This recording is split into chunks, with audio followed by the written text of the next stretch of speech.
with regard to this story, there are also allegations that one MP, in this case Mahua Moitra's account, was used by somebody else sitting outside India. So the other MP, which is Nishikant Dubey of the BJP, has demanded an inquiry committee and also has demanded an inquiry into her IP address to see if somebody else was using this, using her login. So what kind of threats does that pose to our own internal security systems, because these are MPs, and while it is understood that MPs also have large teams, and this is something Ms. Moitra has said, can you tell us, is this actually a threat to security, and do we need to take care of this?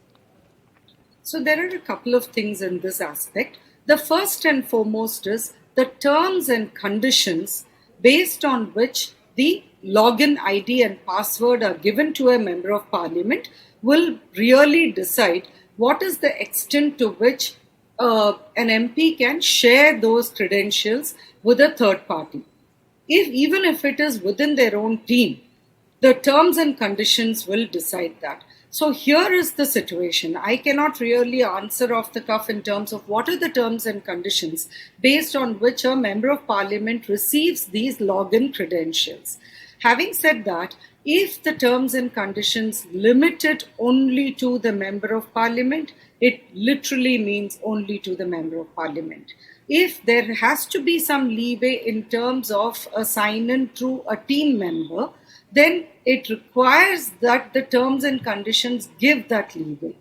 Without that, if there is a violation of those terms, then Lok Sabha will be within its right to act. I think the probe will give us a lot more information, but broadly it boils down to two things. One is the contractual terms, which the Lok Sabha is within its right to enforce, but two, the larger issue which you rightly spotlighted, which is the issue of cybersecurity or security in terms of what is the confidentiality aspect of a parliamentary debate and to what extent can it be shared.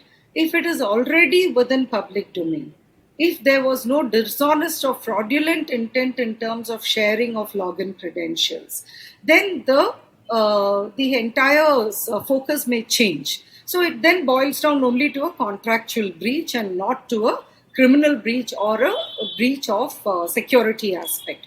So the mode and manner in which a particular provision is given to you, a particular privilege is given to you, and what are the limitations and restrictions that the Lok Sabha have placed, that will play a key role in this aspect. Right.